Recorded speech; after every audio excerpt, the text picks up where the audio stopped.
ମିଳନ କରିବ ହବା, ସେଇଟା ମଧ୍ୟ ଗୋଟେ ଗତି। ଗତି ମାନେ ଗୋଟିଏ ଅବସ୍ଥାରୁ ଆଉ ଗୋଟେ ଅବସ୍ଥାକୁ ପରିବର୍ତ୍ତିତ ହେଇକିରି ଯିବା। ହେଲେ ଆମେ ଅନ୍ଧକାର ଭିତରେ ଥିଲେ, ଅଜ୍ଞାନ ଆମକୁ ଆବଦ୍ଧ କରି ରଖିଥିଲା। ସେ ଅନ୍ଧକାର ଭିତରୁ ଆମେ ଆଲୋକ ଆଡକୁ ଯିବା, ଟିକେ ଦିବ୍ୟ ଆଲୋକ ଆଡକୁ ଯିବା, ଅଜ୍ଞାନରୁ ଜ୍ଞାନ ଆଡକୁ ଯିବା, ତାହା ମଧ୍ୟ ଗତି। ଗତି ବୋଇଲେ ଆପଣଙ୍କର ଆମେ ତଳକୁ ଆସିପାରିବା, ଉପରକୁ ବି ଯାଇପାରିବା। ତେଣୁ ଭଗବାନ ଏଇଠି କହୁଛନ୍ତି ଯେ ଆମକୁ ଅନ୍ତଃ କାଳରେ ଆମେ ଯଦି ଯେମିତି ଚିନ୍ତନ କରିବା, ଯେମିତି ଚିନ୍ତନ କରିବା କହିଲେ ଆମେ ଯୋଉ ସ୍ତରରେ ଅଛେ, ଆମେ ଯଦି ଆମର ଇଏ ଖରାପ ଚିନ୍ତନ ଆସିଲା ତାହେଲେ ଆମେ ଅଧୋଗତି ହେଇଯିବ। ଅଧୋଗତି ମାନେ ସେ ତଳକୁ ପଳେଇବା, ନାଇଁ ନହେଲେ ଊର୍ଦ୍ଧ୍ୱଗତି ହବ। ଊର୍ଦ୍ଧ୍ୱଗତି ମାନେ ଆଉ ଟିକେ ଉଚ୍ଚ ସ୍ତରକୁ ଯିବା। ଊର୍ଦ୍ଧ୍ୱଗତି ମାନେ ଆମେ ସ୍ୱର୍ଗକୁ ପଳେଇବା, ସ୍ୱର୍ଗଟା ଉପରେ ଅଛି, ତଳଟାରେ ଇଏ ଅଛି, ନର୍କ ଅଛି, ଆମେ ନର୍କକୁ ପଳେଇବା, ଏମିତି କଥା ନୁହେଁ। ତଳ ଉପର ଏମିତି ଉଦ୍ଦେଶ୍ୟ ନୁହେଁ। ଉଦ୍ଦେଶ୍ୟ ହଉଛି ଆମର ଯୋଉ କ୍ରମ ବିକାଶ, ଆମର ମୁକ୍ତି ଆଡକୁ ଯିବା ବେଳେ ଆମର ଯୋଉ କ୍ରମ ବିକାଶକୁ ଗତି କୁହାଯାଏ। ଆମେ ଯଦି ଊର୍ଦ୍ଧ୍ୱଗତି ଲାଭ କଲେ ତାହେଲେ ଆମେ କଣ କଲେ, ମାନେ ଇଏ ହେଲେ ଗୋଟେ ସ୍ତରରୁ ଆଉ ଗୋଟେ ଭଲ ସ୍ତରକୁ ଗତି କରିବା, ଗୋଟେ ଭଲ ସ୍ତରକୁ ଗତି କରିବା। ଆସନ୍ତୁ, ଏଇ ଯୋଉ ଗତି କରିବା କଥା କୁହାଯାଇଛି, ଏଇଠୁ ଆମେ ବୁଝିବା ଯେ ଆମକୁ ଇଏ କଲେ ଶରୀର ଛାଡିଲା ବେଳେ ଆମକୁ ଭଗବତ ସ୍ମରଣ, ଆମର ଯୋଉ ଲକ୍ଷ୍ୟ, ଆମର ଆପଣ ମାନଙ୍କ ଲକ୍ଷ୍ୟ କଣ, ମୋର ଲକ୍ଷ୍ୟ କଣ, ଆମେ ଯୋଉମାନେ ସାଧକ, ଜଣେ ଶାସ୍ତ୍ରକୁ ଭଲ ପାଉଛେ, ଭଗବାନଙ୍କୁ ଭଲ ପାଉଛେ, ଆମେ ସମସ୍ତଙ୍କର ଲକ୍ଷ୍ୟ ହଉଛି ପରମାତ୍ମାକୁ ପ୍ରାପ୍ତି କରିବା, ଆନନ୍ଦ ପ୍ରାପ୍ତି କରିବା। ଦୁଃଖରୁ ଏ ଦୁଃଖ ସଂସାରରୁ ଇଏ ଆମକୁ ଉତ୍ତୀର୍ଣ୍ଣ ହବାକୁ ହବ, ଭବ ସାଗରରୁ ଆମକୁ ଉତ୍ତୀର୍ଣ୍ଣ ହବାକୁ ହବ। ତାହେଲେ ଏଇ ଯୋଉ ଗତି ଭଗବାନ କହୁଛନ୍ତି, ଶରୀର ତ୍ୟାଗ କଲା ବେଳେ ଆମ ପାଖରେ ଯଦି ଭଗବାନଙ୍କୁ ମାନେ ଆମର ଲକ୍ଷ୍ୟ ହଉଛି ଭଗବାନଙ୍କୁ ପ୍ରାପ୍ତି କରିବା, ଆତ୍ମକଲ୍ୟାଣ କରିବା, ଆମେ ଯଦି ଶରୀର ଛାଡିଲା ବେଳେ ଆମେ ଯଦି ଭଗବାନଙ୍କୁ ଚିନ୍ତନ କରିକିରି ଶରୀର ତ୍ୟାଗ କରିବା, ତାହେଲେ ଭଗବାନ କହୁଛନ୍ତି, ପୂର୍ବ ଶ୍ଲୋକରେ ଆମେ ଆଲୋଚନା କରିଥିଲେ, ଯେ ଆମକୁ ଉତ୍ତମ ଗତି ମିଳିବ, ମାନେ ଭଗବାନଙ୍କ ସାନ୍ନିଧ୍ୟ ଲାଭ କରିବା। ଆଚ୍ଛା, ଏଇ ଯୋଉ ଆଜି ଯୋଉ ଶ୍ଲୋକ ଆମେ ଆଲୋଚନା କରିବା, ଇଏ 10 ଆଉ 11 ଆଉ 12, ହଁ, ଆମେ ପୂର୍ବ ଶ୍ଲୋକ 10ମ ଶ୍ଲୋକରେ ଆଲୋଚନା କରିଥିଲେ। ଟିକେ ମନେ ପକାନ୍ତୁ ଯେ ସେଇଠି ଯୋଗୀ ଆଉ ଭକ୍ତଙ୍କର ଲକ୍ଷଣ କଥା କୁହାହେଇଥିଲା। ସେମାନେ କଣ କରନ୍ତି, ଅନ୍ତଃ କାଳରେ ସେମାନଙ୍କର ଯୋଉ ଅଚଳ ମନ ଦ୍ଵାରା ଯୋଗ ବଳରେ ସେମାନେ ଏଇ ଯୋଉ ଭୃକୁଟି ଆମର ଅଛି, ଏଇ ଯୋଉ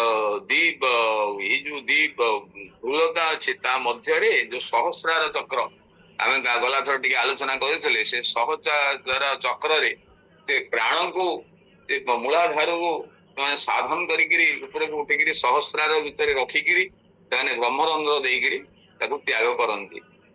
ସେମାନେ ଯାହା ଆଉ ଜନ୍ମ ମୃତ୍ୟୁ ଚକ୍ରକୁ ଆସିବାକୁ ପଡେ ନାହିଁ। କୋଉମାନେ କରନ୍ତି, ଯୋଉମାନେ ଯୋଗୀ, ଯୋଉମାନେ ଯୋଗୀ କହିଲେ ଯୋଗ ବଳ ସେମାନଙ୍କର ବହୁତ ବେଶୀ, ଏବଂ ସେମାନେ ଅଭ୍ୟାସ ନଥିଲେ। ଆମେ ଆଲୋଚନା କରୁଥିଲେ ଗଲାଥର, ମନେ ପକାନ୍ତୁ, ଯେ ଯୋଗ ବଳ ପାଇଁ ଆମକୁ ନିତ୍ୟ ନୈମିତ୍ତିକ ଅଭ୍ୟାସ ସହିତ ଆମକୁ ପୁରା ନିଷ୍ଠା ସଂସ୍କାର ଆମକୁ ଦରକାର। ମାନେ ବହୁତ କଠିନ ଏ ଅଭ୍ୟାସ କରିକିରି ଯୋଗ ବଳରେ ନିଜ ପ୍ରାଣକୁ ବିଭିନ୍ନ ଚକ୍ରକୁ ଭେଦ କରିକିରି ଉପରକୁ ଉଠେଇବା ବହୁତ କଷ୍ଟ ଅଭ୍ୟାସ, ଏବଂ ସେ ବିନା ଗୁରୁଙ୍କର ଇଏ ସାନ୍ନିଧ୍ୟ ବିନା ଏସବୁ ସମ୍ଭବ ବି ନୁହେଁ। ଆମେ ମନ ଇଚ୍ଛା ଏସବୁ କରିବା ଉଚିତ ନାହିଁ। ଆମେ ଆଲୋଚନା ଆଜି କରିବା ସେ କଥା, ଯେ ଆମକୁ ବିନା ଗୁରୁରେ ଏସବୁ ହେଇପାରିବ ନାହିଁ। ଗୁରୁଙ୍କ ସହିତ ସାନ୍ନିଧ୍ୟରେ ରହିକିରି ଏସବୁ କରିବା କଥା। ତାହେଲେ ଆମକୁ ଏଠି ବୁଝିଲେ ଯେ ଯୋଗ ବଳ ଯୋଉମାନଙ୍କର ଅଛି, ସେମାନେ ପୂର୍ବକୃତ ଯୋଉ ଅଭ୍ୟାସ ଅଛି, ଯୋଗାଭ୍ୟାସ, ସେମାନେ କଣ କରନ୍ତି, ଅନ୍ଧ କାଳରେ ସେମାନେ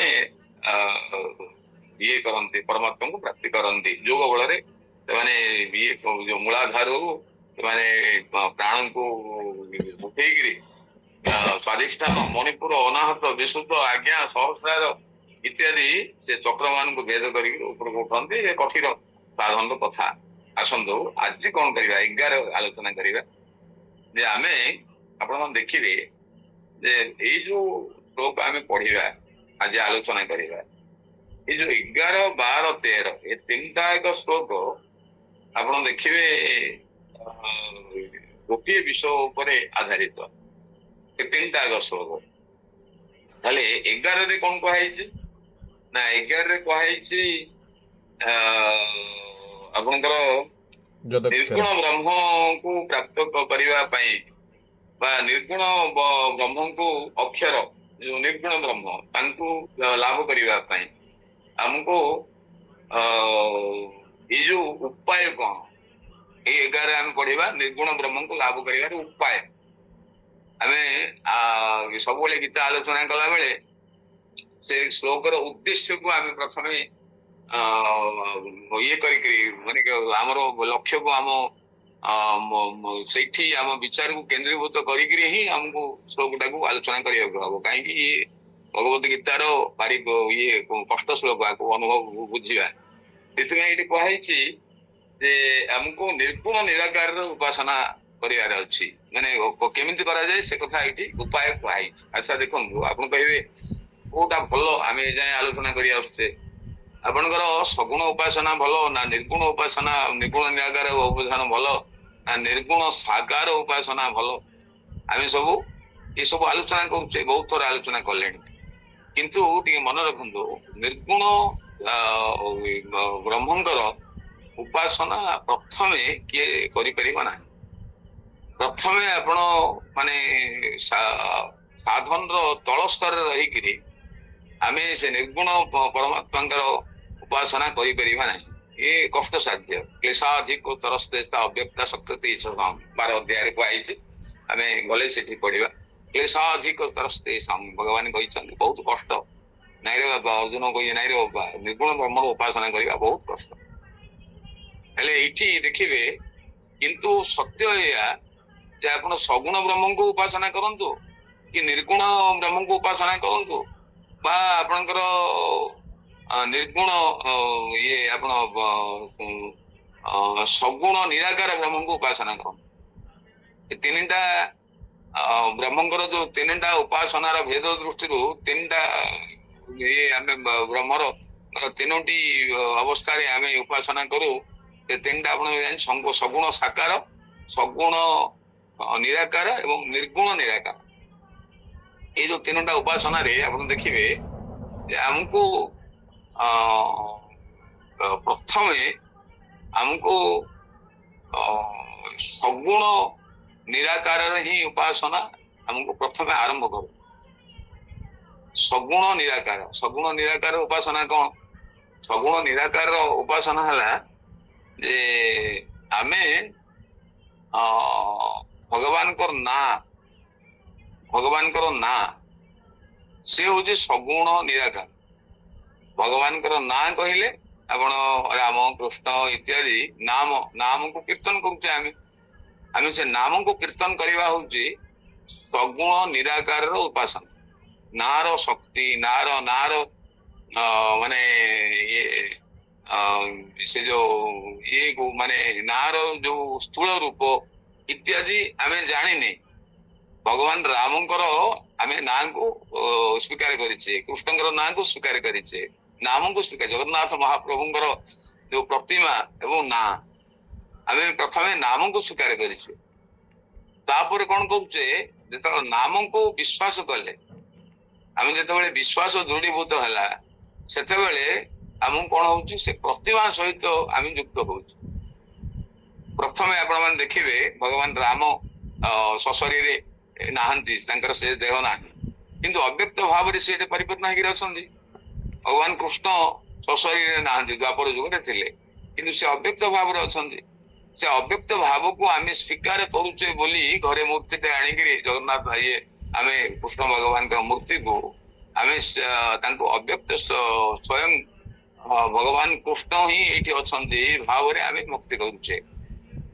ଏବଂ ପରେ ଯେତେବେଳେ ସାକାର ବ୍ରହ୍ମର ଉପାସନା ବା ସଗୁଣ ନିରାକାରର ଉପାସନା କଲେ ମଧ୍ୟ आमे किंतु जेतेबेले उपासनार आपण उपासना करिकिरी जेतेबेले आपण ये रे पहुंची जाते माने उपासनार परिणाम उपासना करी करी आपण आमे जेतेबेले साधनार गोटे ये को साध्य अवस्था रे प्राप्ति ही जाते साध्य अवस्था गोटे शब्द गुड़ा को लक्ष्य करूँ से गोटे साध्य अवस्था कहले आमर ये जो साधन साध्य साध्य माने लक्ष्य आमे कहा को कौन चाहूचु सेटा होची साध्य सेति पाइबा जो परिश्रम करूचु बा प्रयोग करूचु प्रोसेस सब आमे सकाळ उठिले आमे गीता टिके पढुचु रामायण टिके पढुचु भगवान को टिके पंचोपचार षोडोपचार इत्यादि पूजा करूचु मंदिर टिके जाउचु ये जो दान करूचु धर्म करूचु ये सब गुड़ाक होची हमर प्रोसेस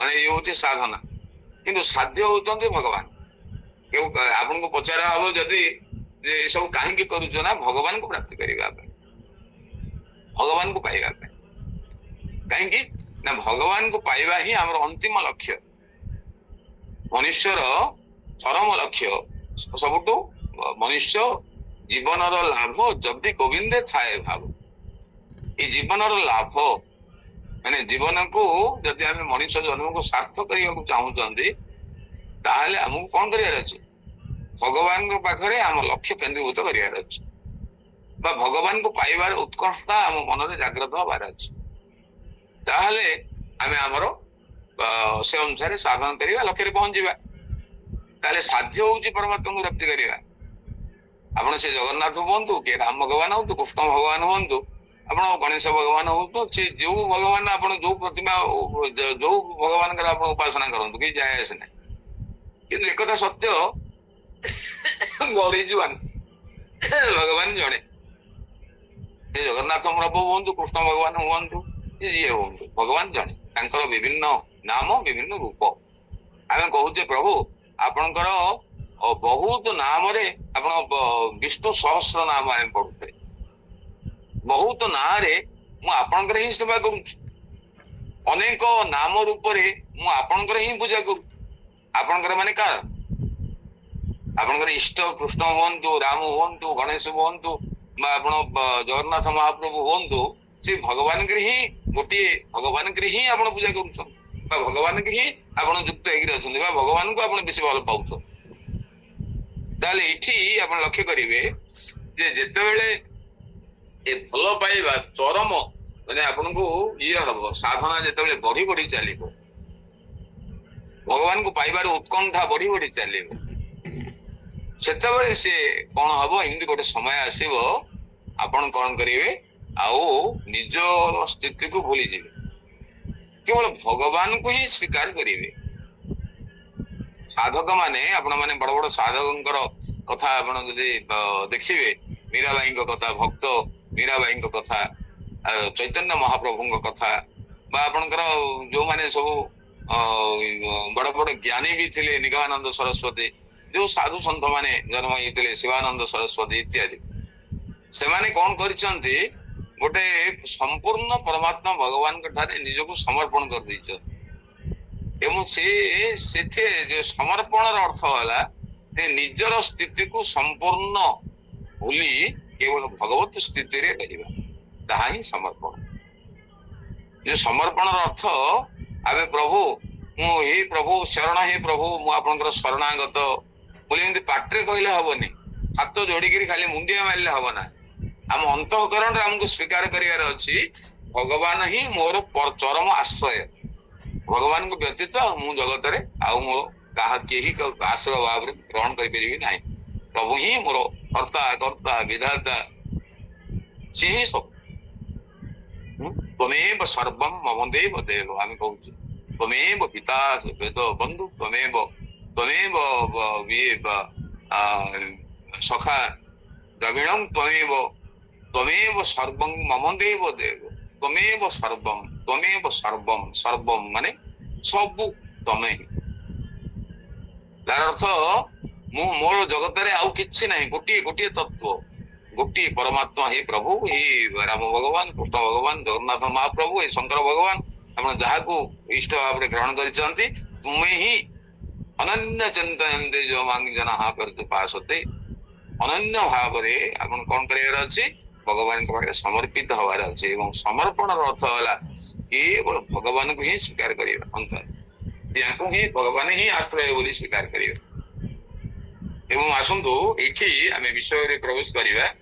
ତାହେଲେ ଏଇଠି ଆପଣମାନେ ଦେଖିବେ ସେ ନିର୍ଗୁଣ ବ୍ରହ୍ମ। ଆପଣ ଯେତେବେଳେ ଆମେ ଭଗବାନଙ୍କ ଉପରେ ସମ୍ପୂର୍ଣ୍ଣ ଭରସା କରୁଛେ, ଭଗବାନଙ୍କ ଉପରେ ଯେତେବେଳେ ସେ ଭକ୍ତି ଦୃଷ୍ଟିରୁ ହଉ, ଜ୍ଞାନ ଦୃଷ୍ଟିରୁ ହଉ, କର୍ମ ଦୃଷ୍ଟିରୁ ହଉ, କେବଳ ଭଗବାନଙ୍କୁ ସ୍ୱୀକାର କରୁଛେ, ସେତେବେଳେ ଭଗବାନ ଆଉ ଆପଣଙ୍କ ଭିତରେ ଆଉ କିଛି ପାର୍ଥକ୍ୟ ରହେ ନା। ତତ୍ତ୍ୱମସି, ଯୋଉ ବେଦ ବାକ୍ୟର ନିର୍ଝାସ କଥା କୁହାଯାଇଛି, ତତ୍ତ୍ୱମସି, ତୁମେ ହିଁ ସେ। ତମେ କିଏ ନା ତୁମେ ହିଁ ସେ। ଭଗବାନଙ୍କଠୁ ଆପଣ କଣ ବୁଝନ୍ତୁ ନ ବୁଝନ୍ତୁ, ସ୍ୱୀକାର କରନ୍ତୁ ନ କରନ୍ତୁ, ଆପଣ କଣ ଅଲଗା ହେଇକିରି ଅଛନ୍ତି କି? କେହି ଜଣେ କହିବେ କି ଭଗବାନଠୁ ଆପଣ ଅଲଗା ହେଇକିରି ଅଛନ୍ତି? ଭଗବାନଙ୍କ ସହିତ ଆମେ ଅଭିନ୍ନ। ମୋର ଦେହରେ ଯୋଉ ପଞ୍ଚମହାଭୂତ ଅଛି ଭଗବାନଙ୍କର, ମୋର ଯୋଉ ପ୍ରାଣ ଅଛି ସେ ଭଗବାନଙ୍କର। ଆରେ ଭାଇ, ପ୍ରାଣଟା ଆମେ କହୁଛେ ପ୍ରାଣାୟ ସ୍ୱାହା, ଧ୍ୟାନାୟ ସ୍ୱାହା, ଅପାନାୟ ସ୍ୱାହା, ଉଦାନାୟ ସ୍ୱାହା, ସମାନାୟ ସ୍ୱାହା। ଭଗବାନଙ୍କୁ ଯୋଉ ସମର୍ପିତ କରୁଛନ୍ତି ଆପଣଙ୍କ ଇଏ ପୂଜା କଲା ବେଳେ, ଏ ପ୍ରାଣଟା କିଏ କାହାର ଭାଇ? ଆମେ କହୁଛେ ପ୍ରାଣ ମୋର। ହଁ, ଜୀବନମ ସର୍ବଭୂତେଷୁ। ଭଗବାନ କହିଲେ ଅହମ୍ ଇଏ ଆତ୍ମା ଗୁଡାକେଶ ସର୍ବଭୂତା ଶହେ ସ୍ଥିତ। ଜୀବନମ ସର୍ବଭୂତେଷୁ ତ ଅଧ୍ୟାୟରେ କହିଲେ ମୁଁ ସମସ୍ତଙ୍କର କଣ, ମୁଁ ହଉଛି ଜୀବନ। ଆରେ ଭାଇ, ଜୀବନ କିଏ କି? ଭଗବାନ ହିଁ ଜୀବନ। ଏଇ ଯୋଉ ଶରୀର ଧାରଣ କରିଛନ୍ତି ଇଏ ଭଗବାନଙ୍କର, ଇଏ ଭଗବାନଙ୍କର। ଏ ଜୀବନ ଭଗବାନଙ୍କର, ଏ ଶରୀର ଭଗବାନଙ୍କର, ଏଇ ଯୋଉ ବାଣୀ, ବିଚାର, ଅନ୍ତଃକରଣ, ଏ ସବୁ ଭଗବାନ। ଇଏ ସତ୍ୟ। ତାହେଲେ ଏ ସତ୍ୟକୁ ଆମେ ସ୍ୱୀକାର ନ କରିକିରି ମୋର ବୋଲି କହୁଥିବାରୁ ବନ୍ଧନରେ ପଡୁଛେ, ଦୁଃଖ ପାଉଛେ। ଦୁଃଖର କାରଣ ହଉଛି ଖାଲି ମୋର ଭାବ, ଖାଲି ମୁଁ ଭାବ, ମୋର ଭାବ, ସବୁ ଦୁଃଖର ସେ କାରଣ। ଭଗବାନଙ୍କର ଏ ଶରୀରଟା, ଭଗବାନଙ୍କର ଏ ସଂସାରଟା, ଭଗବାନ ଆମକୁ ଇଏ କରିଛନ୍ତି, ପଠେଇଛନ୍ତି ଏ ସଂସାରକୁ। କିନ୍ତୁ ଆମେ କଣ କରୁଛେ, ଭଗବାନଙ୍କୁ ଭୁଲି ଯାଇକିରି ଆମେ ଆମର ମାଷ୍ଟର, ଆମର ମୁନିବ, ଆମର ସ୍ୱାମୀ, ଆମେ ଜଗନ୍ନାଥ ମହାପ୍ରଭୁ, ତାଙ୍କୁ ଭୁଲିକିରି ସବୁ ମୁଁ କରୁଛି, ମୁଁ ଧରୁଛି, ମୋ ଦ୍ଵାରା ହଉଛି, ଯୋଉ ଅହଙ୍କାରରେ ଖାଲି ଆମେ ବୁଡେଇକିରି ସବୁ କାର୍ଯ୍ୟ କରୁଛୁ। ସେଥିପାଇଁ ସେ କର୍ମ ଆମକୁ ବାନ୍ଧି ଦଉଛି, ବାରମ୍ବାର ଦୁଃଖ ଯନ୍ତ୍ରଣା ଭୋଗ କରୁଛେ, ଆଉ ସଂସାରକୁ ବାରମ୍ବାର ଜନ୍ମ ଚକ୍ରକୁ ଆସୁଛେ। ଇଏ ହଉଛି କଥା। ତାହେଲେ ଆମେ ଦୟାକରି ବୁଝନ୍ତୁ ଯେ ପ୍ରକୃତରେ ଆମେ ନିର୍ଗୁଣ ନିରାକାରଙ୍କର ହିଁ ଉପାସନା କରୁଛେ, ସେ ବ୍ରହ୍ମର ଉପାସନା ହିଁ କରୁଛେ। ଆପଣ ଜଗନ୍ନାଥ ମହାପ୍ରଭୁ ପୂଜା କରନ୍ତୁ କି କୋଉ ମହାପ୍ରଭୁ ପୂଜା କରନ୍ତୁ, ଆସନ୍ତୁ ବିଷୟ ଇଏ କରିବା, ବିଷୟ ଭିତରେ ପ୍ରବେଶ କରିବା। ବହୁତ କଥା ଆମେ ଆଲୋଚନା କରିବାର ଅଛି ଆଗକୁ। ଓಂ ଶ୍ରୀ ପରମାତ୍ମନେ ନମଃ। ଯଦକ୍ଷରଂ ବେଦ ବିଦୋ ବଦନ୍ତି ବିଶନ୍ତି ଯତୟୋ वीतरागाः ଯଦିଚ୍ଛନ୍तो ବ୍ରହ୍ମଚର୍ଯ୍ୟଂ ଚରନ୍ତି ତତେ ପଦଂ ସଂଗ୍रहेଣ ପ୍ରବକ୍ଷେ। ବହୁତ ବଢିଆ, ବହୁତ ବଢିଆ। ଦେଖନ୍ତୁ ଏଠି କୁହାଯାଇଛି ଯଦକ୍ଷରଂ, ଯଦ୍ ଅକ୍ଷରଂ, ଯଦ୍ ଅକ୍ଷରଂ, ଯତ୍ ମାନେ ଯାହାକୁ, ଅକ୍ଷର। ଦେଖନ୍ତୁ ବେଦବିଦ୍, ଏଠି ଆମେ ଟିକେ ଅନୁମୟ କରିବା, ଅନୁମୟ କଲେ ବୁଝିବା ଟିକେ ସହଜ ହବ। ଏଠି ଏଇ ଶ୍ଲୋକରେ ଇଏ ତ୍ରିଷ୍ଟୋପ ଛନ୍ଦରେ ଅଛନ୍ତି ଏବଂ ଏଠି କୁହାଯାଇଛି ବେଦବିଦ୍। ବେଦବିଦ୍ ମାନେ ବେଦକୁ ଯୋଉମାନେ ଜାଣନ୍ତି, ଯାହାକୁ ଯତ୍, ଯାହାକୁ ଅକ୍ଷରମ୍ ଅକ୍ଷର ବଦନ୍ତି କହନ୍ତି, वीतरागाः, वीतराଗ ଯତୟଃ, ଯତି ମାନେ ଯତ୍, ଯାହାକୁ ବିଶନ୍ତି ପ୍ରାପ୍ତ କରନ୍ତି, ତତ୍ ସେଇ ସାଧକ ଯାହାର ପ୍ରାପ୍ତି ଇଚ୍ଛନ୍ତି, ଇଚ୍ଛା କରି ବ୍ରହ୍ମଚର୍ଯ୍ୟଂ, ବ୍ରହ୍ମଚର୍ଯ୍ୟ ଚରନ୍ତି, ପାଳନ କରନ୍ତି, ତତ୍ ପଦମ୍ તે ସଂଗ୍रहेଣ ପ୍ରବକ୍ଷେ। ଭଗବାନ କହୁଛନ୍ତି ଅର୍ଜୁନରେ, ଏ ଯାହାକୁ ବେଦବିତ୍ ମାନେ ଅକ୍ଷର କହିଛନ୍ତି, ବେଦବିତ୍ ମାନେ ଯାହାକୁ ଅକ୍ଷର କହିଛନ୍ତି, ଅକ୍ଷର କଣ ନା ଆପଣଙ୍କର, ଆପଣ ଜାଣିଛନ୍ତି ଯେ ଭଗବାନ ଇଏ ଆଗକୁ କହିବେ 15 ଅଧ୍ୟାୟରେ କହିବେ ଯେ କ୍ଷର ଅକ୍ଷର ଏ ଦିଟା ଆଗ ମୁଁ ଆଜ୍ଞା, ମୁଁ କ୍ଷର, ମୁଁ ଏ ଜଗତ ଏବଂ ଏ ଜଗତକୁ ଚଲେଇଲା ବାଲା ମୁଁ ଆଜ୍ଞା, ମୁଁ ଶକ୍ତି ଏବଂ ମୁଁ ଶକ୍ତିମାନ। ମୁଁ ଜଡ ମୁଁ ଚେତନ। ଭଗବାନ କହୁଛନ୍ତି ତାହେଲେ ଏଇଠି ଦେଖିବେ ଯୋଉ ଅକ୍ଷର, ଭଗବାନ କହୁଛନ୍ତି ତସ୍ମାତ୍ କ୍ଷର ଅତୀତୋହମ୍ ଅକ୍ଷର ଚ ଉତ୍ତମ, ଅକ୍ଷର ଠାରୁ ମୁଁ ଉତ୍ତମ। ବେଦବିତ୍ତି ମାନେ କାହାର ଉପାସନା କରନ୍ତି? ଅକ୍ଷରର, ଅକ୍ଷର ବ୍ରହ୍ମର ଉପାସନା କରନ୍ତି। ବେଦବିତ୍ତି ମାନେ ବେଦରେ ଏ ଅକ୍ଷର ବ୍ରହ୍ମ ଆମେ ଆଗକୁ ଆଲୋଚନା କରିବା। ଏଠି କୁହାଯାଇଛି ଯୋଉ ଚରନ୍ତି ତତେ ପଦ ସଂଗ୍ରହେଣ ପ୍ରବକ୍ଷେ, ଏଠି ଗୋଟେ ଲୁଚିକିରି ଗୋଟେ ଶବ୍ଦ ରହିଛନ୍ତି ଦେଖନ୍ତୁ, ସେ କୁହାଯାଇଛି ବେଦବିତ୍ତି ମାନେ ଯାହାକୁ ଅକ୍ଷର କହନ୍ତି, ବିତରାଗ ଯତି ମାନେ ସମ୍ପୂର୍ଣ୍ଣ ବୈରାଗୀ ମାନେ ଯାହାକୁ ପ୍ରାପ୍ତ କରନ୍ତି, ମାନେ ଯୋଉମାନେ ବିତରାଗୀ ବୈରାଗୀ ଯୋଉମାନେ ସବୁ ଏଇ ଯୋଉ ଇଏରେ ବିଭିନ୍ନ ଆସନ ପ୍ରାଣାୟାମ ଇତ୍ୟାଦି ଯୋଉ ଅଷ୍ଟାଙ୍ଗ ଯୋଗ ସାହାଯ୍ୟରେ ଯୋଉ ଯୋଗୀ ମାନେ ବିତରାଗୀ, ଯୋଗୀ ମାନେ ବୈରାଗୀ, ତାଙ୍କୁ ସଂସାର ନାହିଁ, କେବଳ ପରମାତ୍ମା ହିଁ ସେମାନେ ସ୍ୱୀକାର କରନ୍ତି, ପରମାତ୍ମାକୁ ପ୍ରାପ୍ତି କରିବା ପାଇଁ କଠୋର ମାନେ ସାଧନ କରନ୍ତି, ମାନେ ଶରୀର ଆଉ ସେ ଭୋଗ ଇଚ୍ଛାକୁ ସମ୍ପୂର୍ଣ୍ଣ ତ୍ୟାଗ କରିଦିଅନ୍ତି, ସମ୍ପୂର୍ଣ୍ଣ ବୈରାଗୀ। ଏବଂ ସେମାନେ ଯାହାକୁ ପ୍ରାପ୍ତ କରନ୍ତି, ଏବଂ ଇଏ ବେଦବିତ୍ତି ମାନେ ଯାହାକୁ ଅକ୍ଷର ବୋଲି କହନ୍ତି, ସାଧକ ମାନେ ଯାହାକୁ ପ୍ରାପ୍ତି କରିବା ପାଇଁ ବ୍ରହ୍ମଚର୍ଯ୍ୟ ପାଳନ କରନ୍ତି, ସେ ଯୋଉ ସେହି ପଦ ବିଷୟରେ ମୁଁ ତୁମକୁ କହିବି। ସେ ପଦ ପଦମ୍, ସେ ପଦ କଣ? ସେ ପଦ ବୋଲି ପାଦ ନାହିଁ, ଏଇ ପଦ ମାନେ ୱାର୍ଡ।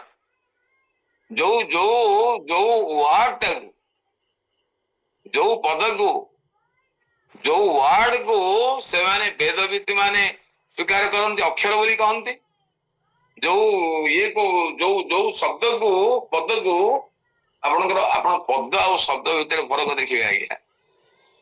ଆପଣଙ୍କର ଓଡିଆ ଭାଷା ବ୍ୟାକରଣ ଯୋଉମାନେ ଯୋଉ ପଢିଛନ୍ତି, ମୁଁ ଶିକ୍ଷକତା କରୁଥିଲି ତ ମୁଁ ତାକୁ ଜାଣିଛି। ଆପଣ ଦେଖିବେ ଯେ ଶବ୍ଦ ଯେତେବେଳେ ବାକ୍ୟର ବ୍ୟବହାର ହୁଏ ସେତେବେଳେ ପଦ ହେଇଯାଏ।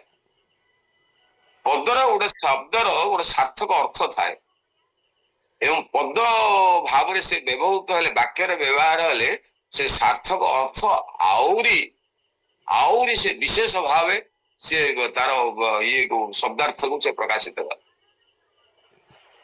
ଆପଣଙ୍କର ଇଏ ରାମ ବଣକୁ ଯାଉଛି ହେଲେ ଆପଣ ଯାଉଛନ୍ତି, ରାମ ବଣକୁ ଯାଉଛନ୍ତି, ହେଲେ ଆମେ ଯାଉଛନ୍ତି ହେଉଛି ଗୋଟେ ଶବ୍ଦ, ଏବଂ ଯେତେବେଳେ ବାକ୍ୟର ବ୍ୟବହାର ହବ ସେତେବେଳେ ତାକୁ ପଦ କୁହାଯାଏ। ବାକ୍ୟରେ ବ୍ୟବହାର ହେଇଗଲେ ପଦ। ଯାଉଛନ୍ତି ଆପଣ ଖାଲି କହିବି, ଆପଣ କଣ ବାକ୍ୟଟା ପୂର୍ଣ୍ଣ ହେଲାନି? ଯାଉଛନ୍ତି ଗୋଟେ ସାର୍ଥକ ଶବ୍ଦ, ଆପଣ କହିବେ ହଁ ଯିବା ଗୋଟେ ସାର୍ଥକ ଶବ୍ଦ, ମାନେ ଏଥିରେ କିଛି ଭୁଲ ନାହିଁ। କିନ୍ତୁ ସେ ଶବ୍ଦଟାକୁ ଆପଣ ଦେଖିବେ, ଶବ୍ଦଟାକୁ ସେ ସାର୍ଥକତା କେତେବେଳେ ଉପଲବ୍ଧି କରିବେ? ଯାଉଛନ୍ତି, ମୁଁ ଆପଣଙ୍କୁ ଯାଉଛନ୍ତି କହିଲେ ଆପଣ କଣ ପାଗଳ ହେଇଗଲେ ଆଜ୍ଞା? ଆପଣ ଖାଲି କ୍ରିୟାପଦଟାକୁ କହିକିରି ବାକ୍ୟଟାକୁ ଅପନ୍ନ କେମିତି କରୁଛନ୍ତି କି? ଆମେ କଣ ବୁଝିବୁ? ଯାଉଛନ୍ତି ମାନେ କିଏ ଯାଉଛନ୍ତି? ରାମ ଯାଉଛନ୍ତି କି କୃଷ୍ଣ ଯାଉଛନ୍ତି କି ତମେ ଯାଉଛ କି ବାପା ଯାଉଛି କି ମା ଯାଉଛନ୍ତି, କିଏ ଯାଉଛି? ଆରେ ଭାଇ, ଯାଉଛନ୍ତି କହିଲେ ଗୋଟେ ସାର୍ଥକ ପଦ ହେଲେ ମଧ୍ୟ ବାକ୍ୟର ବ୍ୟବହାରରେ ତାର ଭାବ ପରିସୃଷ୍ଟ ହୁଏ। ଏବଂ ଏଇଠି ଯୋଉ ପଦ ବୋଲି କୁହାଯାଇଛି, ଏ ଯୋଉ ପଦ, ସେ ପଦ କଣ? ସେ ହଉଛି ଦୟାକରି ବୁଝନ୍ତୁ, ସେ ହଉଛି, ତାପରେ ଆମେ ଆଲୋଚନା କରିବା ଓମିତେ କାକ୍ଷରମ୍ ବ୍ରହ୍ମ ବିହାରନ୍ ମା ମନସ୍ୱରଂ ଜ ପ୍ରୟାଦିତେ ଜଙ୍ଗତେ ସଦାତି ପରମାଙ୍ଗତି। ସେ ପଦ ହଉଛି ଓମ୍। ସେ ଓମ୍ କୁ ହିଁ ପ୍ରାପ୍ତ କରନ୍ତି। ଓମ୍ କିଏ ନା? ଓମ୍ ହଉଛନ୍ତି, ଦୟାକରି ବୁଝନ୍ତୁ, ଓମ୍ ହଉଛନ୍ତି ସାକାର, ଆପଣଙ୍କର ସଗୁଣ ନିରାକାର ବ୍ରହ୍ମ, ସଗୁଣ ନିରାକାର ବ୍ରହ୍ମ। ଓମ୍ର ସ୍ଥୂଳ ରୂପ ଆପଣ ଦେଖେଇ ପାରିବେ ନାହିଁ। ଆପଣଙ୍କର ମୁଁ କହିବି ଆଜ୍ଞା, ସଗୁଣ ସାକାର ରୂପ ଓମ୍ର ଦେଖାନ୍ତୁ ଜଗନ୍ନାଥ ମହାପ୍ରଭୁ। ଆପଣ ବହୁତ କଥା କହିବେ, କୃଷ୍ଣ ଭଗବାନ, ବ୍ରହ୍ମା ବିଷ୍ଣୁ ମହେଶ୍ୱର, ତିନିଟାକୁ ମିଶେଇଲେ କଣ? ବ୍ରହ୍ମା ବିଷ୍ଣୁ ମହେଶ୍ୱର। ଏ ସଂସାର, ବ୍ରହ୍ମା ବିଷ୍ଣୁ ମହେଶ୍ୱର ତ ସଂସାର, ଆଉ ସଂସାର ହେଲେ ଆପଣ ସେ ହଉଛନ୍ତି କଣ? ସେ ଓಂ କଣ? ଓಂ ପଦ କଣ? ନା ଓಂ ପଦ ହଉଛନ୍ତି ନିରାକାର, ସଗୁଣ ନିରାକାର। ସେଇ ପଦ, ସେ ସଗୁଣ ନିରାକାର ପଦ ଓಂ, कहीं से शब्द आमे ब्रह्म होउचंती अनिवर्चनीय तांको भाषा रे कहि परिबा नाही मु आपन कहिबे आपण मते कहिबे आज्ञा परमात्मा को टिके देखै परिबे अरे भाई मु को केमती देखै परिबे मु कहिबे आपण परमात्मा मु परमात्मा ए फोन टा परमात्मा सारा जगत रे परमात्मा ही अछंती एमती कहि दै परिबे किंतु देखै परिबे नै आए कहीं से अनिवर्चनीय ताको वचन रे कहि भी हबो नाही एवं तांको इंद्रिय माने धरि परिबे नाही अगोचर इंद्रिय गोचर नुहे अरे भगवान इंद्रिय गोचर नुहंती आज्ञा केमती धरी हम आमे ताहले आमको ये जो भगवान को चिंतन करने गोटे आधार आवश्यक ना नहीं आपण बिना आधार रे आपण कौन चिंतन करें ना मन किसी चिंतन करें ना आपको भगवान को चिंतन करे आपण से अव्यक्त ब्रह्म को भगवान को माने किए कहा चिंतन करेंगे जार रूप नाही अरूप तब केमी चिंतन करेंगे जमी चिंतन करने गोटे व्यय समय दरकार आपण क्या चिंतन करेंगे जगन्नाथ महाप्रभु चिंतन करेंगे कहीं गोटे सी ब्रह्मर गोटे रूप ताको आपण चिंतन करेंगे जगन्नाथ महाप्रभु को आप अंतःकरण भितर मन भितर चिंतन कर स्थापन कर मन को एकाग्र करेंगे से जो चका चका आखि कालिया मुह से जो ये जगन्नाथ प्रतिमा आपण अंतःकरण आप स्थापन करेंगे राम को भगवान ये रूप को आप स्थापन करेंगे कृष्ण भगवान के रूप को आप स्थापन करेंगे कौन सी शंकर भगवान के रूप को स्थापन करेंगे किंतु कौन सी अव्यक्त ब्रह्मर माने अव्यक्त ब्रह्म जे निर्गुण निराकार ब्रह्म तांको संबंध रे ना किछि कहि परिबे ना किछि चिंतन करि परिबे ना किछि न काहेकि आम द्वारा से करण निरपेक्ष तत्व होइतिबारु मन इंद्रिय ऊर्ध्वरे हेतिबा जोगु मन ताको धरि परिबो नाही बुद्धि ताको धरि परिबो नाही ता निकट रे पहुंची परिबो ही ना सेथि पई हमको सगुण साकार उपासना आवश्यक अछि एवं सगुण साकार उपासना करी करी आमे कोन करिबा निर्गुण निराकार निकट रे पहुंचीबा जिंदे हनुमान जी कहउतले प्रभु जेतबे मु गुणातीत ही जाए आपन को स्मरण करी करी अंतःकरण रे राम राम राम राम राम राम करी मु स्थिर ही जाए मोर मोर आपन को अंतःकरण रे आपन रूप को ध्यान करी करी मु जेतला मन को एकाग्र करी दिए आपन को पाखरे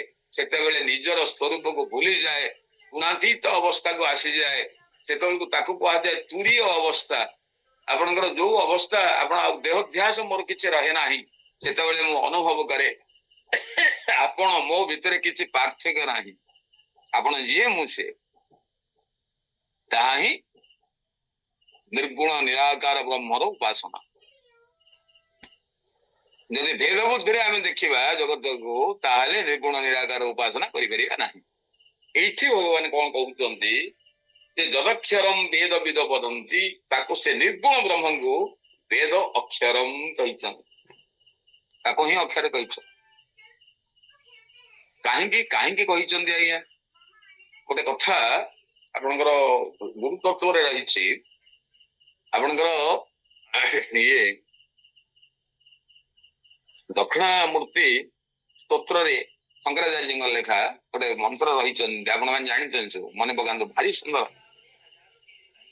ईश्वर गुरु आत्मेति मृत्यु भेद विभागिने व्यम व्यक्त देहाय दक्षिणामूर्त नमः ईश्वर गुरु आत्मेति अरे भाई ईश्वर जो आम राम कृष्ण जगन्नाथ महाप्रभु जहाँ को कहूचे जो साकार ब्रह्म को कहूचे ईश्वर गुरु जी हूँ आमर शासक आमको जी शासन करती जीव को जो मैंने शासन करती आम सब शासित ईश्वर आमर शासक से ईश्वर एवं गुरु एवं आत्मा ता भीतर किसी प्रभेद ना किसी प्रभेद ना किमिति ना व्यमवक्त व्यक्त देहाय व्यम कहले आकाश आकाश जेमिति सबुटे परिपूर्ण होकर सूक्ष्माति सूक्ष्म आकाश जेमिति सबुटे परिपूर्ण होकर अछंती सेमिति गुरु आत्मा एवं आपनकर ईश्वर से परिपूर्ण होकर अच्छा। ताले आमे आज गोटे उपनिषद आमे आलोचना करूथलु आज 11 ରୁ 12ଟା एवं से उपनिषद रे स्पष्ट भावे कहा जायछि आमे ये ईश्वर जमिति से मायाधीश एवं आमे जमिति मायाधीन माया सहित संश्लिष्ट कहीं से जोग माया को धरिक आसंती ईश्वर आसंती कृष्ण आसंती जगन्नाथ आपण ये रामचंद्र भगवान आसी एवं से माया को धरिक आसी किंतु ये माया जिते परिच्छिन्न जो आपनकर माया ये माया जिते चली जाए जीव ठारू माया चली गले जीव ब्रह्म हो जाए ईश्वर को माया माया शब्द ईश्वर सहित जोड़ी नहले ये ईश्वर मध्य ब्रह्म हो जाती एवं जीव ईश्वर और ब्रह्म एकाकार हो जाए कहीं माया हमको माया ही गोटे नाम रूप आम परमात्मा अंश स्वरूप हेले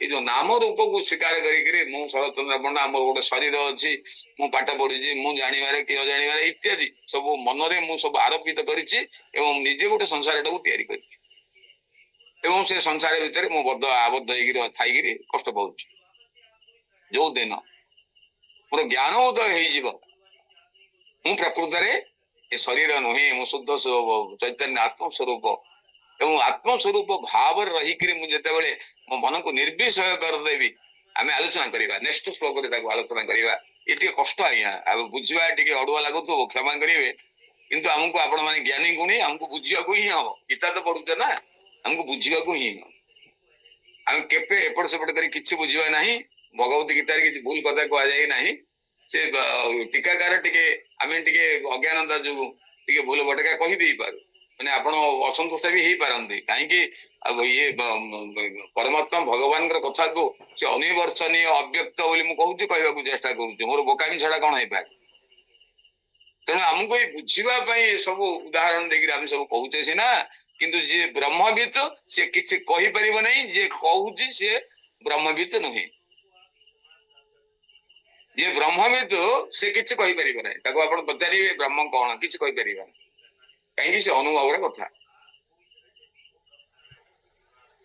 ठीक सेमती जी कहूँ सी जाए ब्रह्मविद है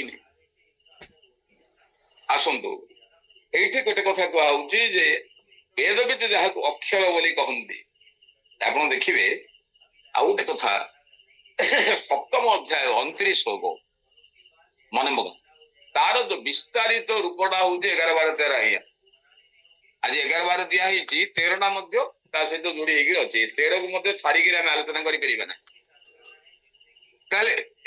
12 13 जो 3टा श्लोक आज विषय आज जो आज आलोचित आलोच्य विषय से विषय भगवत गीतार देखो मुझे बारंबार कहूँ गीता पढ़ला बेले गोटे श्लोक सहित अन्य गोटे श्लोक को संपर्कित सब करेंगे कहीं ये हूँ वैशिष्ट्य भगवत गीतार श्लोक को न कले आपको अड़ुआ लगे भगवान ये कौन गोटे कथा कहले से गोटे कथा कहले से कथा कहले ये सब भूल भटका लगे जो बुझीपारत ना से भावते भगवान सब कौटे भूल कथा गुड़ा कहले कि विरक्ति होनी कि अरे ये गोटे कथा कहले ये कर्म जोग भल कहले से ज्ञान जोग भल कहले ये भक्ति जोग भल कहले कौ जोग को आम ग्रहण करें अर्जुन भी पचारे प्रभु आप मत भ्रमित कर इाड़ू सियाड़ू कौन कहते सीधा कहना किंतु आमको कहीं भ्रमित भगवान करना आमको बुझार अड़ुआ हो कहीं जानते आमर गभीर अज्ञानता अच्छी डीप अज्ञानता जार जिते डीपली माने बेसी से बुझा टे अड़ुआ अड़ुआ लगुच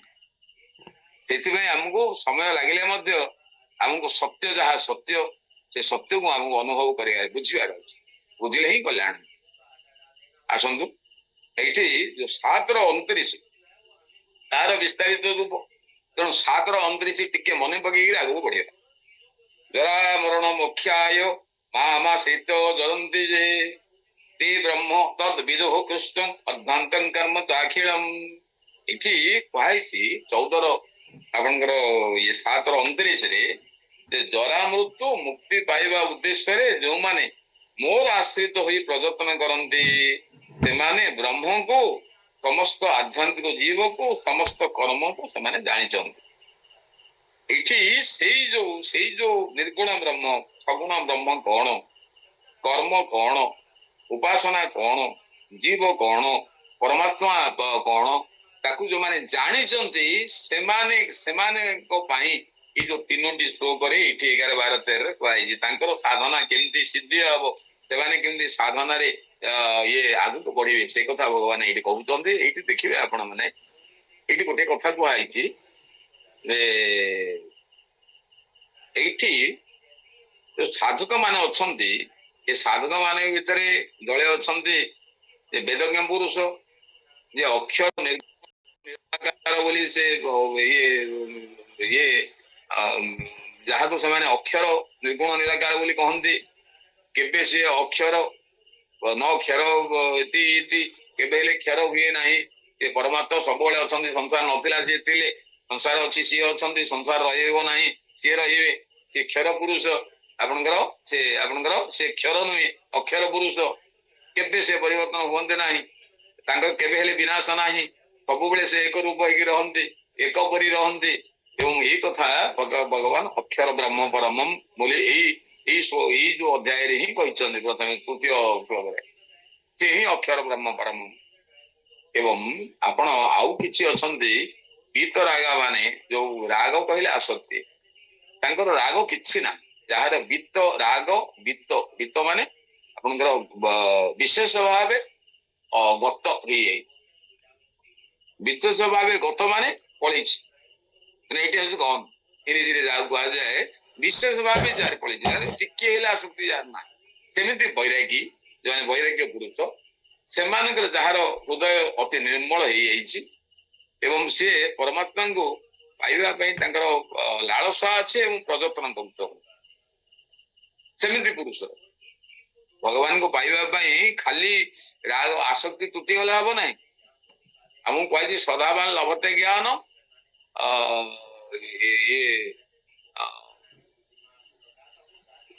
श्रद्धावान लभते ज्ञान मन पड़े ना हरे कृष्ण ज्ञान लब्धा परा शांति अचिरे अधिगच्छति हाँ तत्वर जय संजत इंद्रिय श्रद्धावान लभते ज्ञानम तत्वर संजत इंद्रिय जो इंद्रिय संजत कर तत्वर एवं श्रद्धा अच्छी तीन टा जगह आज्ञा खाली श्रद्धा दिले हम ना आप श्रद्धा अच्छी आम सत्संग को जीवा ना श्रद्धा भगवान को भल पाऊे कि शास्त्र कथा पढ़ा ना एवं भगवान को मु भल पाऊँ एतिक ही आम सीमित रही कल्याण हम ना भगवान को भल पातु ता सहित भगवान को प्राप्ति करने से अंतःकरण सी आपंकर हृदय रे ही सी उपलब्ध एवं प्राप्ति करने अनवरत चेष्टा करन सत्संग स्वाध्याय आज जो विश्वम्बर भाई जो व्यवस्था करी भाई माने विश्वभूषण भाई माने परिश्रम करी जो तन मन धन देकरी जो परिश्रम कर तार फलस्वरूप आमको एत सुंदर सत्संग प्राप्ति आम से बंद करदे हम ना आमको सब जानीगले बोली जदि भगवान को मु जानीगली भावी मो जानिया पड़िया से अटकी जीव भाई आमको कौन कर बहुत कल्चर करार अच्छे आहरी जानवर अच्छी कहीं आप धन संपत्ति संतुष्ट हो जातु कल्याण हम भोग इच्छा भोग वस्तु संतुष्ट हो जातु कल्याण हम किंतु भगवत साधना संतुष्ट हो गले अकल्याण हम आज्ञा केबे केबे संतुष्ट हवा कथा नहीं कहीं भगवान प्राप्ति कर सारे आप संतुष्ट हे ना कहीं ना से जो सुख भगवत प्राप्ति हेले जो सुख आपन को मिले सी आपणकर क्रमवर्धमान अखंड सुख जिते भगवान के निकटता रहे से अधिक सुख आपन को प्राप्त हम एवं भगवान को प्राप्त हो सारा आपन को कौन हम जो सुख जो प्राप्त हम से प्राप्त हो सी हूँ सचिदानंद घन स्वरूप आनंद कंद स्वरूप परमात्मा को प्राप्ति हो गला आपन केवल आनंद आनंद आनंद सुख सहित आउ ये सांसारिक जो क्षणिक सुख आपन को आउ विचलित कर ना आसतु ये कही कौन ना अंतःकरण निर्मल ता सहित प्रजतन करवा प्रजतनशील एवं भगवान को पाइबा तीव्र लालसा यहाँ हूँ जन साधकर सिम्पटम्स मैं लक्षण आम साधक आमर लक्षण कौन हवा उचित ନା ଅନ୍ତଃକରଣ ନିର୍ମଳତା। ନିର୍ମଳତା କଲେ ରାଗ କ୍ରୋଧ ଈର୍ଷା ଦ୍ୱେଷ ପରଶିକାର ମନ୍ଦ ଗୁଣ ଆମ ଅନ୍ତଃକରଣରେ ଆଉ ରହିବା ଉଚିତ ନୁହେଁ। ତାକୁ ଆମେ ଛାଡିବାରେ ପ୍ରଯତ୍ନ କରୁଛେ, ଆପଣ ମାନେ କରୁଛନ୍ତି, ମୁଁ ବି କରୁଛି। ଆହୁରି କିଛି ଅଛି, କିନ୍ତୁ ଆମେ ଅଭ୍ୟାସ ଯୋଗରେ ଅଛେ, ବିଚଳିତ ହେଲେ ହବ ନାହିଁ। ତାହେଲେ ଆମକୁ ଏ ଅନ୍ତଃକରଣର ନିର୍ମଳତା ଏବଂ କଣ କରିବାର ଅଛି ନା ନିର୍ମଳ ଆହୁରି ଆହୁରି ପ୍ରଯତ୍ନଶୀଳତା। ଆମକୁ ଆହୁରି ପ୍ରଯତ୍ନ କରିବାର ଅଛି। କାହିଁକି ଶରୀର ଥିଲା ଜାଗା ଆଜ୍ଞା ମାୟା ର ଶକ୍ତି ଏତେ ଯେ ଆପଣ ବଡ ବଡ ସାଧିକ ମାନଙ୍କ ମଧ୍ୟ ସେ ମାୟା ଇଏ କବଳିତ କରିଦିଏ। ମମ ମାୟା ଦୁରିତୟା ଭଗବାନ କହିଛନ୍ତି। ଦୈବୀ ହେସା ଗୁଣମୟୀ ମମ ମାୟା ଦୁରିତୟା। ବହୁତ କଷ୍ଟ ମୋ ମାୟାକୁ ଅତିକ୍ରମ କରିବା। ସେଥିପାଇଁ ଆମକୁ ସାରା ଜୀବନ ବଞ୍ଚିଥିଲା ଜଣେ ସାଧକ ସେ ସଂଯମତା ଅବଲମ୍ବନ କରିକିରି ସବୁବେଳେ ଜଗିବାକୁ ହବ ଆଜ୍ଞା। ନିଜ ଚରିତ୍ରକୁ, ନିଜ ବିଚାରକୁ, ଅନ୍ତଃକରଣକୁ ଆପଣଙ୍କୁ ନିର୍ମଳ ରଖିବାର ପ୍ରଯତ୍ନ କରିବାକୁ ଏବଂ ଭଗବାନଙ୍କୁ ପାଇବା ପାଇଁ ତୀବ୍ର ଲାଳସା ରହିବା ଦରକାର। ଏବଂ ଯିଏ ଯତ ଗତ୍ୱା ନ ନିବୃତ୍ତନ୍ତେ ଯତ ଜ୍ଞାତ୍ୱା ନ ପୁନର୍ଭବ। ଭଗବାନ ଜାଣି ସାରିଲା ପରେ ଆଉ ଆବଶ୍ୟକ ନାହିଁ। ଏ ତାପରେ କଣ ଆସିବ ଜାଣିଛନ୍ତି? ପଞ୍ଚମ ପୁରୁଷାର୍ଥ ପ୍ରେମ ଆସିବ। ସାଧୁ ସନ୍ଥ ମାନେ ଜୀବନ ମୁକ୍ତ ମହାପୁରୁଷ ମାନଙ୍କର କଣ ଆସେ? ସେମାନେ ପ୍ରେମ ଆସେ। ପ୍ରେମ ଆସିଲେ ଆଉ ସେମାନେ ପାଇବାକୁ କିଛି ନାହିଁ। ଭଗବାନଙ୍କୁ ପାଇଗଲେ ସେମାନେ ଯୋଉ ପାଇଯାଆନ୍ତି ସେ ଅନୁଭବଙ୍କୁ ସେ ପ୍ରଦାନ କରିକିରି ଅନ୍ୟମାନଙ୍କୁ ଉଦ୍ଧାର କରିବା କାମରେ ସେମାନେ ଲାଗିଯାଆନ୍ତି। ତାଙ୍କର ଯୋଉ ପ୍ରେମ ଆସେ ସେ ପ୍ରେମ ସେ କଣ କରେ? ସେ ପ୍ରେମ ଏମିତି ଶକ୍ତିଶାଳୀ ଯେ ସେମାନେ କଣ କରନ୍ତି? ଏ ପ୍ରାଣୀ ଜଗତ ଜୀବ ଜଗତ ସବୁଠେ ପରମାତ୍ମାଙ୍କୁ ସଂରକ୍ଷଣ କରି କାହାକୁ ହେଲେ ସେମାନେ ବିରୋଧ କରନ୍ତି ନାହିଁ, କାହାକୁ ଅସୁବିଧା ଭାବରେ ଦେଖନ୍ତି ନାହିଁ, କାହାକୁ ହେଲେ ଆପଣଙ୍କର କାହା ସହିତ ମଧ୍ୟ ମନାନ୍ତର ମତାନ୍ତର ଏସବୁ ରହେ ନାହିଁ। ସମସ୍ତଙ୍କୁ କେବଳ ଗୋଟିଏ ପରମାତ୍ମା ସ୍ୱରୂପ ଅନୁଭବ କରନ୍ତି, ସମସ୍ତଙ୍କୁ ପ୍ରେମ ପ୍ରଦାନ କରନ୍ତି, ସମସ୍ତଙ୍କୁ ଭଲ ପାଆନ୍ତି। ଆଉ କଣ ସେମାନଙ୍କର କଲ୍ୟାଣ ପାଇଁ ସେମାନେ ଲାଗି ପଡନ୍ତି। ଯେଉଁମାନେ ଜୀବନ ମୁକ୍ତ ମହାପୁରୁଷ ମାନେ ଆଉ ଯୋଉ କିଛି ଦିନ ସେମାନେ ଶରୀର ତାଙ୍କର ରହେ ସେତେବେଳେ ସେମାନେ ଇଏରେ ତାଙ୍କର ପ୍ରେମ ଉଦ୍ରେକ ହେଇ ସାରିଲା ପରେ ସେ ପ୍ରେମାସ୍ପଦ ହେଇ ଅନ୍ୟମାନଙ୍କର କଲ୍ୟାଣ କରନ୍ତି। ଚୈତନ୍ୟ ମହାପ୍ରଭୁ, ଯୋଉ ଶିବାନନ୍ଦ ମହାରାଜ, ଚିଦାନନ୍ଦ ମହାରାଜ, ଯୋଉ ସବୁ ବଡ ବଡ ଇଏ ରାମକୃଷ୍ଣ ପରମହଂସ, ବଡ ବଡ ସାଧୁ ସନ୍ଥ ମାନେ, ଜୀବନ ମୁକ୍ତ ପୁରୁଷ ମାନେ ଆଉ ଅବଶିଷ୍ଟ ଜୀବନ କଣ କରୁଥିଲେ? ସେମାନେ ସେ ଭଗବାନ କଥା ପ୍ରଚାର ପ୍ରସାର କରିକିରି ଆନନ୍ଦ ଉପଲବ୍ଧି କରିବା ସହିତ ଅନ୍ୟର ମଙ୍ଗଳ କଳ୍ପେ ଜୀବନ ନିର୍ବାହ କରୁଥିଲେ। ଆସନ୍ତୁ ଏଇଠି କୁହାଯାଇଛି ତତେ ପଦମ ସଂଗ୍ରହେଣ ପ୍ରବକ୍ଷେ। ଭଗବାନ କହୁଛନ୍ତି ଅର୍ଜୁନ ମୁଁ ତତେ ସେହି ପଦ ତତ୍ଵ ବୁଝିଲେ ଛିଡେ ଭ୍ରାନ୍ତି ଭବସାଗରୁ ତରି ଯାନ୍ତି। ତତ୍ଵକୁ ଏ ତତ୍ଵ କଣ? ତତ୍ଵ କଣ? ସେ ତତ୍ଵ ହିଁ ସେ ଯୋଉ ପଦ, ପରମ ପଦ, ସେ ପଦ, ସେ ତତ୍ଵ କଣ? ଓಂ ଓମ୍ ଇତ୍ୟକ୍ଷରମ୍ ବ୍ରହ୍ମ ବିହାର ସେ ଓମ୍ ହିଁ ପ୍ରକୃତରେ ସେ ଯୋଉ ହଉଛି ସେଇ ପଦ ହିଁ ବ୍ରହ୍ମ। ସେ ହଉଛି ପ୍ରକୃତରେ ସ୍ୱୟଂ ବ୍ରହ୍ମଙ୍କର ବାଚକ। ପ୍ରଣବ ବ୍ରହ୍ମଙ୍କର ବାଚକ। ସେ ବ୍ରହ୍ମକୁ ତ ଆମେ ଦେଖିପାରୁନେ, ଅନୁଭବର କଥା, କିନ୍ତୁ ଆମେ ଓମ୍ କୁ ଅନୁଭବ କରିପାରିବା, ତାର ଶବ୍ଦକୁ ଅନୁଭବ କରିପାରିବା। ସେ ଓମ୍ ହଉଛନ୍ତି ବ୍ରହ୍ମଙ୍କର ବାଚକ ଏବଂ ସେ ଓମ୍ ପଦ ସେ ହିଁ ତତ୍ଵ। ଏବଂ ତାଙ୍କୁ ଯେତେବେଳେ ଆପଣ ବୁଝିଯିବେ ଏବଂ ତାଙ୍କୁ ଆପଣଙ୍କର ଇଏ କରିବେ, ଜୀବନରେ କଣ କରିବେ? ବ୍ରହ୍ମଚର୍ଯ୍ୟ ପାଳନ କରିବେ ଏବଂ ଜୀବନରେ ଲଗେଇବେ, କେତେବେଳେ କଲ୍ୟାଣ ପାଇବେ। ଏବଂ ଏଇଠି ଗୋଟେ ମଜା କଥା ଏ ଶ୍ଲୋକରେ ରହିଛନ୍ତି। ଏଠି 4ଟି ଆଶ୍ରମର କଥା କୁହାଯାଇଛି ଆଜ୍ଞା। ଗୋଟେ ମଜା କଥା, ଆକୁ ଆପଣ ନ କହିଲେ ଇଏ ଅପୂର୍ଣ୍ଣ ହେଇଯିବ। ଆପଣଙ୍କର 4 ଆଶ୍ରମ କଣ? ଯଦକ୍ଷରମ୍ ବେଦ ବିଦୋ ବଦନ୍ତି, ଇଏ ହଉଛି ଗୃହସ୍ଥ ଆଶ୍ରମ। ଗୃହସ୍ଥ ମାନେ ଆମର ଇଏ ଭାଇ ଅଛନ୍ତି, ବିଶ୍ୱମ୍ବର ଭାଇ, ଆମେ ସମସ୍ତେ ଗୃହସ୍ଥ। ଆମକୁ ଯଜ୍ଞ କରିବାର ଅଛି, ଆମକୁ ଦେବ ଦ୍ୱିଜ ଗୁରୁ ପାଜ୍ଞ ପୂଜନ ଶୌଚାର୍ଯ୍ୟବମ୍, ଆମକୁ ଯଜ୍ଞ କରିବାର ଅଛି। ଗୃହସ୍ଥ ମାନେ ଆମେ କଣ କରୁଛେ? ଜୀବନରେ ନିର୍ବାହ କଲା ବେଳେ ବହୁତ ଭୁଲ କରୁଛେ, ଆମ ଅଜ୍ଞାନରେ ବହୁତ ଭୁଲ କରୁଛେ, ଅନେକ ଜୀବ ମାନଙ୍କୁ ହତ୍ୟା କରୁଛେ। ଏବଂ ସେଥିପାଇଁ ଆମକୁ କଣ ସେଇଠି ରକ୍ଷା ପାଇବା ପାଇଁ ଯଜ୍ଞ କରିବାର ଅଛି। ବୈଦିକ ଯଜ୍ଞ, ବୈଦିକ ବ୍ରାହ୍ମଣ ମାନଙ୍କୁ ନେଇକିରି ଯଜ୍ଞ କରିବାର ଅଛି।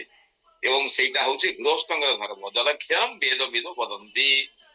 ଏବଂ ଆଉ ଗୋଟେ ଯଦ ଯତୟୋ ବିତରାଗାଃ, ये जो बीतराग किए भाई एमाने सन्यासी लोक गुड़ाक जत जतयो हो जो साधक माने बीतराग माने तांकर राग संपूर्ण नष्ट हो विशेष भाव नष्ट हो माने बीत बीत गत नाही से सन्यासी उत्तम सन्यासी एवं से सन्यासी जीवन कथा कहुई चारोटी आश्रम कथा कहुई ये कहले गृहस्थ आश्रम कथा ये कहले सन्यास कथा एवं जदि छंत ब्रह्मचर्य चरती ये आपंकर ब्रह्मचारी कथा कहुई ये कहुई ये जमी जत जत हो बीतरागा ये आप ब्रह्मचर्य आउ ये आपंकर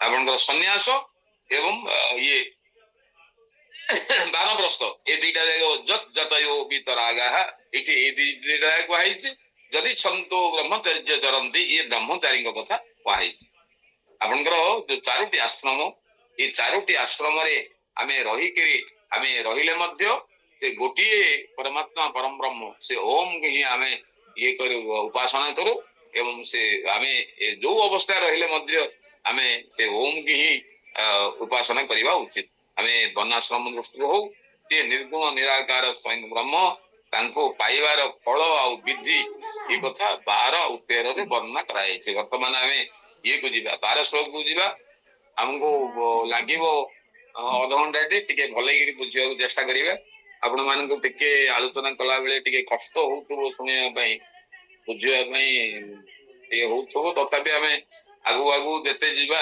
हमको सेते सरल लागिवो भल लागिवो आसंदो आउ से श्लोक रे आउ ये रहिबानी आमे ये करिबा 12 श्लोक रे आइसे पहुंचीबा एवं 12 ता से रहउते आपन कहितली जे 12 13 होउची दुईटा जाक परिपूरक तेणु 13 इटा को आमे आलोचना करबा को बहुत समय लागिवो खाली 12 टा को आलोचना करबा आउ परे जे आसीबे से 12 13 को संबंधित करके आउ थरे पुनी से कहिबे आसंदो एठी कहला जाईछि आमे एठी बुझिबा जे जो माने परमात्मा को प्राप्ति करिवार अछि हम लक्ष्य समस्तंकर लक्ष्य होउची भगवान को प्राप्ति करिवा अच्छा साधन भिन्न भिन्न साधना भिन्न भिन्न साधना के कर्म जोगो के ज्ञान जोगो के ये भक्ति जोगो इत्यादि अच्छे साधना आमर भिन्न ताले एठी जेहेतु एठी निर्गुण निराकार कथा कह जाउची निर्गुण निराकार ये करबा को हेले हमको कोन करियार अछि ध्यान जोगो को ही गुरुत्व देबा को हबो एवं से ध्यान जोगो द्वारा हमको निर्गुण निराकार अनुभव ये अनुभव कथा तो तेणु अनुभव करी हबो ये जो निर्गुण निराकार को अनुभव करने हमको जो कर्म जोग भक्ति जोग ये समस्त जोग को अतिक्रम करिवार अछि ये सब